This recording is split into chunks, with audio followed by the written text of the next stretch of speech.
Friends, today I am talking about one book, famous book, Billions of Billions, written by Carl Sagan. একটা বই সম্বন্ধে তোমরা দেখতে পাচ্ছ, এটা কার্ল সাগনের লেখায়। Carl Sagan is a famous astronomer. I am talking about this book today. আমি এই বই সম্বন্ধে বলছি। এটা জানো, অ্যাকচুয়ালি আমরা উই নো নর্মালি যে এটা গ্যালাক্সি মানে একটা ছায়াপথ। একটা গ্যালাক্সি, যেমন our galaxy is called the Milky Way, যেমন আকাশ গঙ্গা বলে একটা ছায়াপথ। একটা গ্যালাক্সিতেই billions of stars are there are billions of star, হয়তো শত কোটি আবার সেই নক্ষত্র আছে। তার মধ্যে sun is one of the star, সূর্য তাদের মধ্যে একটা। So solar system, we know the earth is a planet. Earth হচ্ছে একটা গ্রহ, তার মধ্যে আমরা where we live, you understand. So এই স্টারে এই গ্রহ every planet has also lots of satellites, উপগ্রহ। প্রত্যেকটা গ্রহের উপগ্রহ আছে।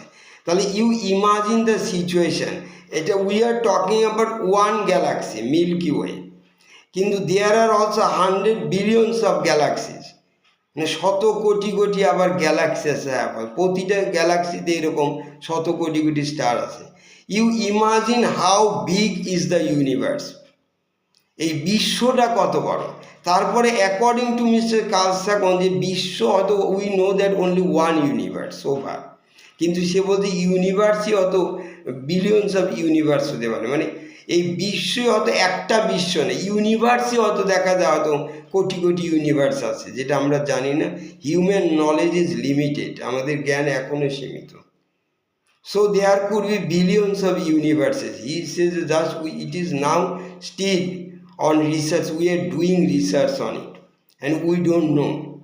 We have been doing all kinds of experiments, research and observation, and our knowledge is very limited about the universe even. So in that case, now let's consider our planet Earth, আমাদের গ্রহ আর্থ, যেটাতে আমরা where we live. And এই আর্থ পৃথিবীটাই হতে এই ইউনিভার্সের তুলনায় তুমি সেটা একটা ডটের চেয়েও ছোটো, খুঁজে পাবে না। আর মানুষ, ইমাজিন হিউম্যান বিংস, সেটা কত সো টাইনি, মানে এতটাই ক্ষুদ্র। হয়তো দেখা যাবে there could be even more powerful, more intelligent beings on some other planet or other stars, we don't know. অন্য গ্রহ বা অন্য নক্ষত্রে অন্য কোথাও যে মানুষের চেয়ে অনেক গুণ বেশি উন্নত প্রাণী, শক্তির প্রাণী থাকতে পারে, আমরা জানি না। কিন্তু আমাদের এখানে ব্যাপার হচ্ছে আমরা we are always busy oiling and buttering god. ঈশ্বর কত পাওয়ারফুল, ইউ ক্যান ইজি আমার থ্যাংক